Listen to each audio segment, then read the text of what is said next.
Bonjour, j'espère que vous allez bien.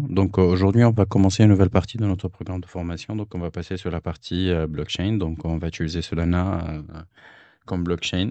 Du coup, en fait, tous les aspects théoriques que je ne vais pas les aborder dans cette vidéo, on va créer une vidéo dédiée par rapport à ces aspects-là. Mais du coup, aujourd'hui, ce qu'on va faire, c'est on va essayer de mettre en place notre environnement de développement. Une fois qu'on a mis en place notre environnement de développement, on va essayer de créer deux tests avec deux petites applications, une première avec du Rust et une deuxième avec du React et Solana.js.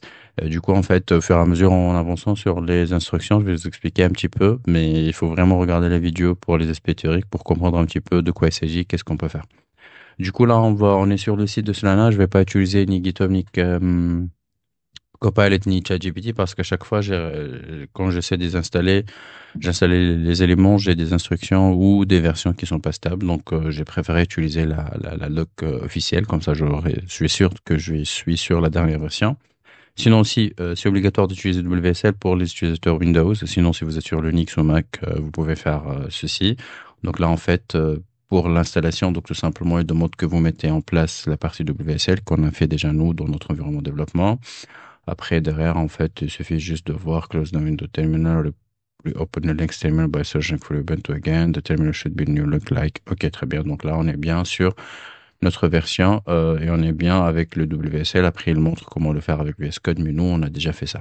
Donc moi, j'ai déjà installé certains éléments. Comme ça va prendre pas beaucoup de temps, mais je vais le refaire devant vous. Je vais poser la vidéo à chaque fois si vraiment on a besoin de réinstaller quelque chose. Donc, je suis sous le dossier Projects. Donc là, en fait, c'est comme d'habitude. Donc, c'est les dossiers où on va mettre tous les éléments. Donc là, on va copier la première instruction pour installer Rust. Donc là, on va mettre en place cela. Une fois que c'est bien installé, on voit très bien que c'est déjà installé, je pense. Donc, on a la version 1.83. Donc, par la suite, ça se fait installer Rust. Donc là, en fait, après tout, il va vous montrer je- j'aime un peu, c'est pas mal, en fait, la mise en page ou la qualité d'article qui est déjà mis en place. Voilà, il te montre aussi même le message. Donc on vient de mettre en place Home Cargo Environment. Donc comme ça, en fait, on a très bien notre variable d'environnement Home qui est bien saisi. Et là, derrière, on va voir le rest version. Donc très bien, on a sur la bonne version. Donc après, on va installer le Solana CLI. La même chose, on va copier cela. Donc là, c'est le langage de programmation qu'on va utiliser pour le développement sur Solana. Et derrière, on aura besoin bien sûr de Solana CLI qui va nous permettre de faire ce qu'on peut faire avec Solana vers les versions et tout cela. Donc là, ce qu'il installe lui, c'est la version. Il dit qu'on va installer la version stable. Donc normalement, you can replace stable with the release tag matching the software version of your desire, version 2.0, or use one of the three symbolic channels, stable, beta and edge. Et là, on va voir en fait, on va utiliser la version stable, c'est pas grave. Une fois que c'est terminé, if your first time installing Solana, you may see the following message prompting you to add a path environment variable. Donc là, en fait, pour vraiment rajouter une variable d'environnement. Et là, en fait, pour la partie Linux, il va me montrer qu'est-ce qu'il faut faire. Pour la partie Mac aussi, c'est la même chose. Mais bon, nous, on va attendre un petit peu qu'il termine l'extraction.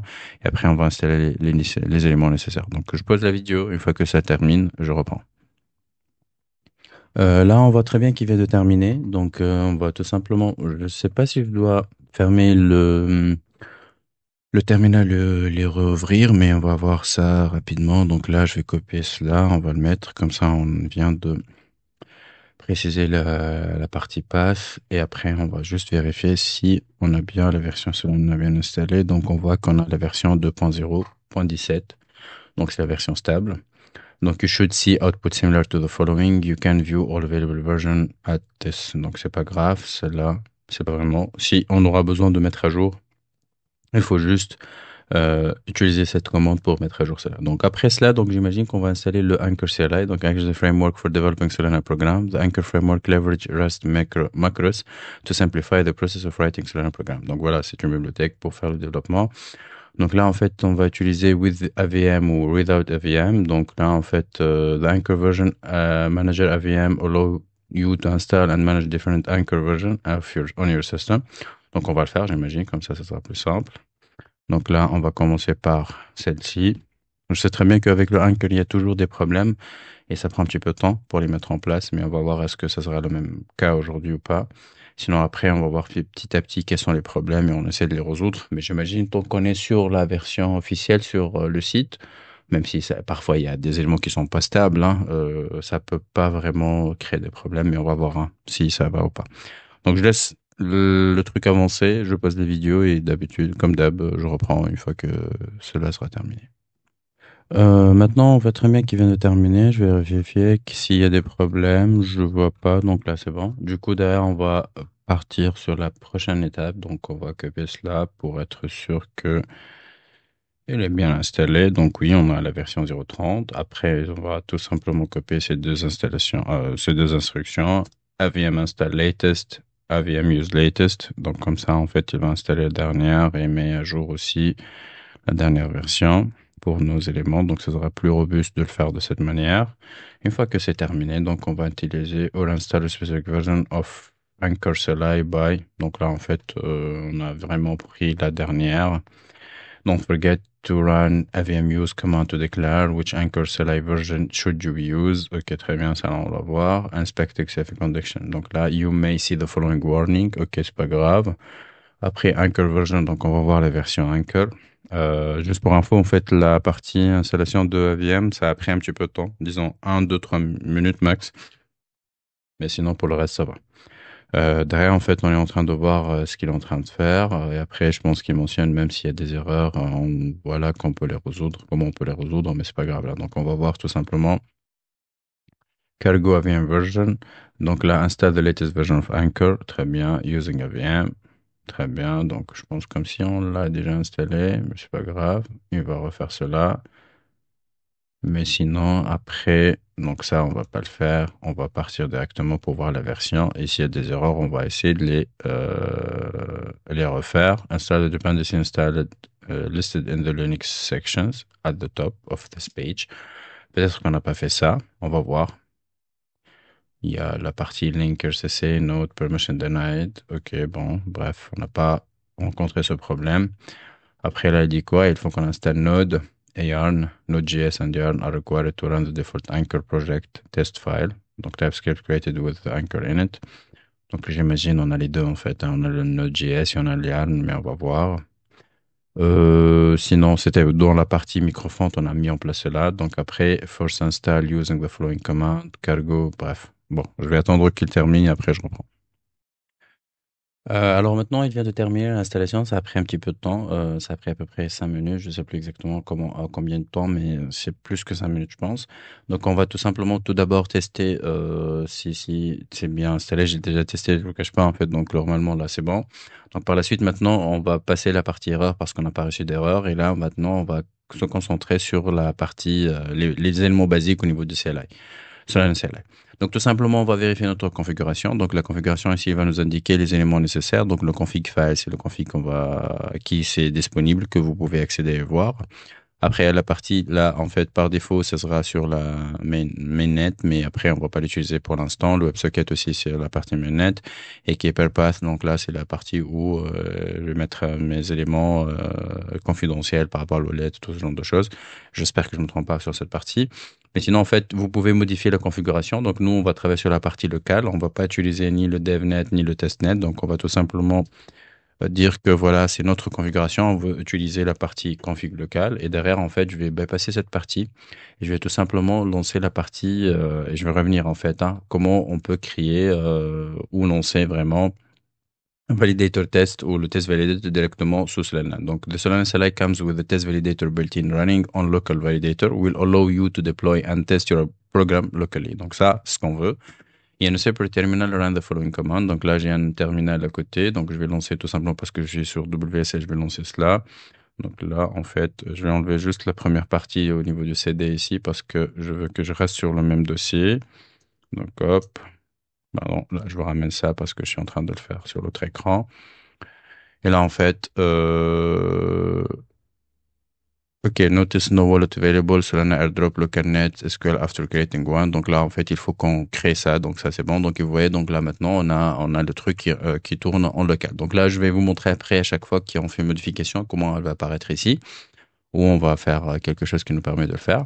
Mais sinon, donc, on va revenir ici pour créer notre wallet. Donc, normalement, pour faire tout ce que vous voulez sur Solana ou sur la blockchain, vous avez besoin d'avoir une wallet. Donc, ce qu'on va faire, donc, on va créer notre wallet. Il va nous demander de faire un passphrase. Logiquement, c'est 12 mots, mais nous, on va faire juste test parce qu'on est sur un environnement de dev. Et là, en fait, celle-ci, on va la récupérer après pour la sauvegarder parce qu'on est capable de la récupérer à tout moment, en fait, à travers la partie ici, c'est l'adresse, donc c'est le public key. Donc là, voilà, vous voyez, c'est notre adresse qu'on peut récupérer à tout moment. Donc, là, en fait, on a mis notre config déjà sur la partie locale. Là, tout simplement, ce qu'on va faire, on va lui dire, voilà, on va faire un petit airdrop. Donc, l'airdrop, c'est quoi? C'est on va alimenter notre wallet avec des tokens. Donc là, on va mettre 2 Solana comme token. Après, à peu près, ça va suffire pour faire certains éléments. Après, les fees ou tout ce genre de choses, je vais vous en parler par la suite, hein, mais l'essentiel. Vous devrez comprendre que je suis en train d'alimenter ma wallet avec du token. Là, si je vois ma balance, elle sera avec my balance, it will be, elle sera de Solana. Donc là, maintenant, on a lancé les éléments. Donc, on a tous les éléments nécessaires et on a mis tout ce qu'il faut faire par la suite. Donc là, en fait, par la suite, on va passer sur le côté où on peut créer notre application. Alors maintenant, on va passer à la création de notre premier exemple. Donc pour cela, on ne va pas vraiment utiliser GitHub Copilot ou peu importe les outils IA. On va justement suivre la documentation officielle. Donc là, on est sous la partie Anchor. Donc on va voir comment on peut créer notre premier programme, si on peut l'appeler ça comme ça. Et du coup, derrière, en fait, on va voir comment on peut le tester et comment on peut le mettre en place. On va prendre un template par défaut, un programme par défaut qui est proposé. Et après, par la suite, on va voir comment on peut le modifier. Et à ce moment-là, peut-être on va utiliser GitHub Copilot ou peu importe qui peut nous aider à modifier notre code. Donc là, tout simplement, pour vérifier, on va voir est-ce que notre Anchor version, elle est dispo ou pas. Donc là, on voit très bien qu'on a le Anchor CLI. Donc voilà, donc c'est bien. Donc là, tout simplement, ce qu'on va faire, on va créer notre premier projet. Donc on va juste là se positionner sous le Home après Project. Et du coup, derrière, ce qu'on va faire, c'est que on va essayer de initialiser notre premier programme. Donc on va faire ça comme ça. Du coup, My Program, on va l'appeler My First Program.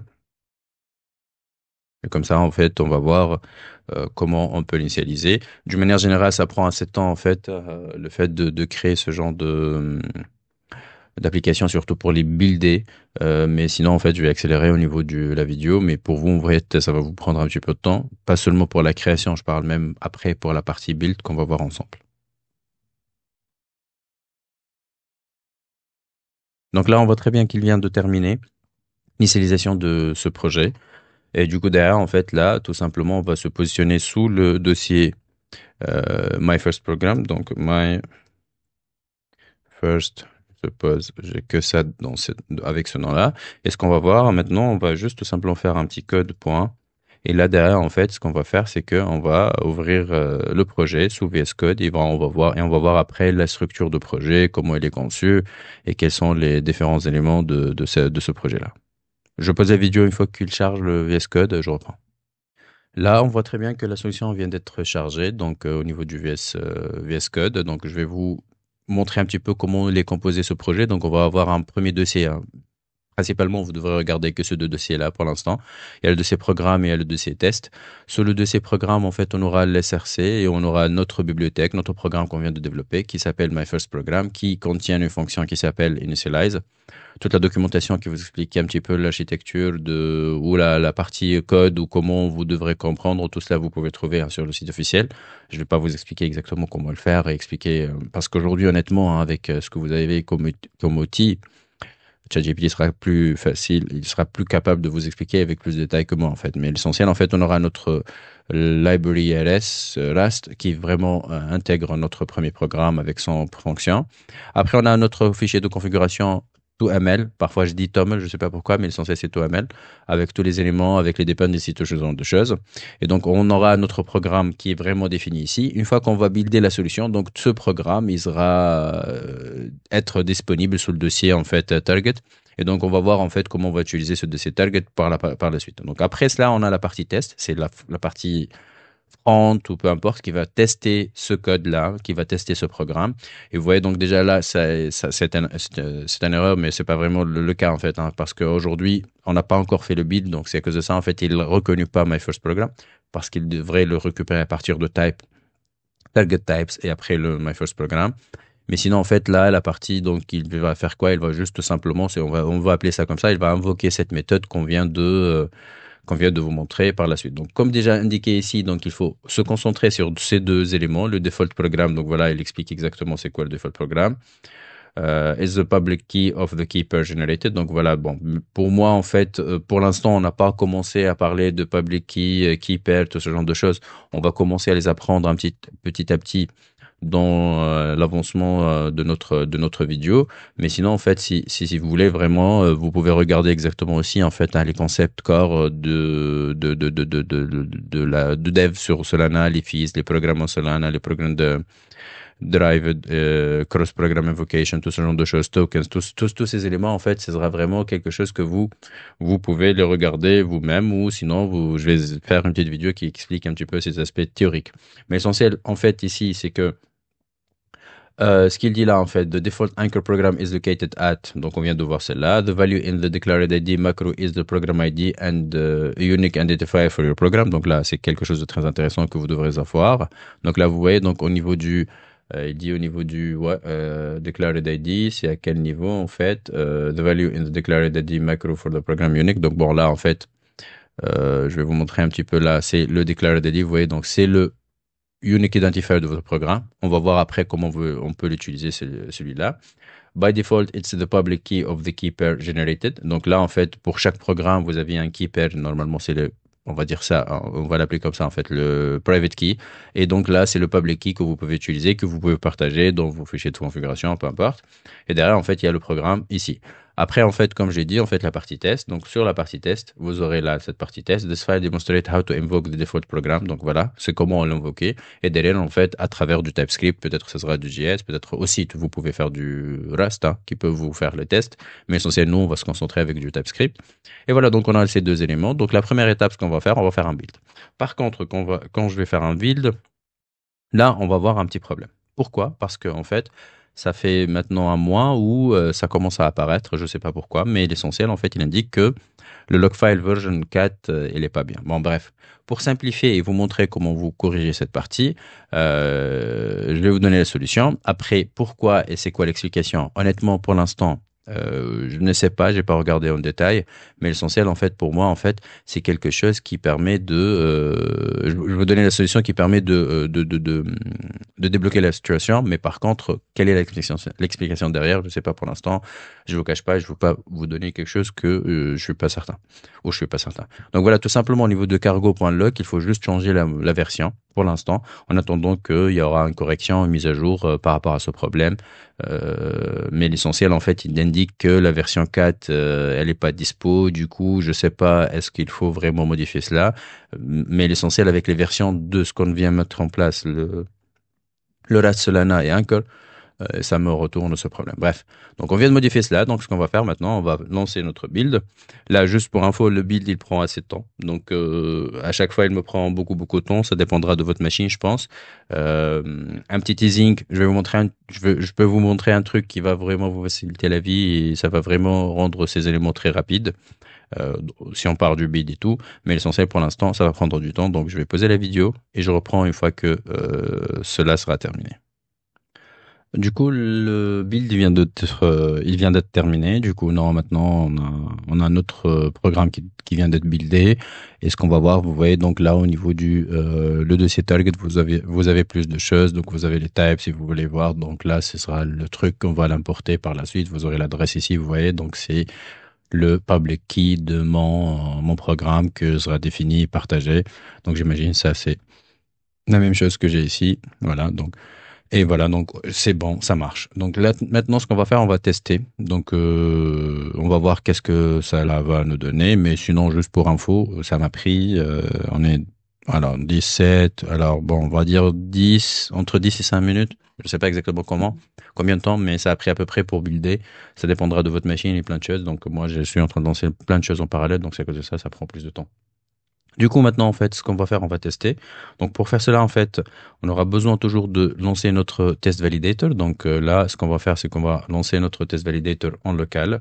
Donc là, on va copier celle-ci. Et là, derrière, en fait, on va lancer notre test validator. Donc, cela, le test validator. Et là, donc, je vais le lancer. Je ne sais pas si j'ai d'autres programmes qui sont ici, mais l'essentiel, en fait, on sait très bien que, voilà, c'est notre test validator qui nous permet de avoir notre local net qui vraiment va faire tourner tout en local et pas d'autre chose. Et pour faire le test, en fait, si vous lancez le test comme il est comme ça, donc il va implicitement lancer le test validator avec lui. Là, moi, ce que je vais faire, je vais lui dire, en fait, anchor test skip local validator et comme ça, en fait, ce qu'il va faire, il va pas vraiment lancer le local validator. Ça sera lancé de ma manière. Ça sera celui que je viens de lancer. Et comme ça, en fait, on va voir déjà qu'est-ce qu'il donne comme résultat. Donc voilà comment il va faire pour faire le déploiement de notre programme. Donc voilà, donc notre programme il devrait être lancé. Donc vous voyez, donc deploying my first program. Sinon, on peut faire même un deploy avant le test et comme ça, en fait, on peut le tester d'une manière plus simple. Vous allez voir celle-ci. Mais voilà, donc tout simplement, ça marche. Donc on a my first program, your transaction signature et voilà, c'est la transaction, la première transaction qu'on vient de lancer. Elle est bien ici et normalement, tout ce qu'on vient de faire, elle est bien installée et bien fonctionnelle. Et toute configuration, normalement, vous allez trouver aussi au niveau du Anchor to Mail. ToML, c'est là vous voyez donc notre My First Program, donc ça sera celui-là. Après, on est en train de travailler sur le LocalNet. Le wallet par défaut, c'est celle qu'on a créée, si vous vous rappelez en fait au départ. Et voilà, donc toutes les configurations sont ici. Si vous allez travailler sur d'autres, je sais pas, clusters, donc comme le DevNet ou le TestNet, vous devrez modifier cela et vous devrez le déployer aussi pour qu'il puisse fonctionner. Donc voilà, le premier test, c'était rapide, ça n'a pas pris beaucoup de temps. Ce qu'on va faire maintenant, on va essayer de modifier cela pour qu'on le change et on le rend quelque chose de utile. C'est-à-dire qu'on va pas se limiter pour le fait d'envoyer une simple transaction ou faire juste un petit message. On va juste tout simplement modifier cela pour le rendre un petit peu plus compliqué, si je peux dire ça. Et on va faire un petit truc qui va nous permettre de envoyer des transactions entre, pas de transactions, du solde, des tokens entre deux wallets. La wallet qu'on a déjà nous par défaut et une autre wallet qui sera créée ou qu'on va la créer nous manuellement. Du coup, pour faire cela, ce qu'on va faire, on va utiliser Copilot, c'est celui qui va nous aider à le faire. Donc, je vais agrandir celle-ci et on va lui dire maintenant, est-ce que tu peux nous aider pour faire cela ou ceci. Donc, ce que je vais faire, donc, je vais préparer donc mon chat et je reprends la vidéo. Il faut que j'active le micro et tout.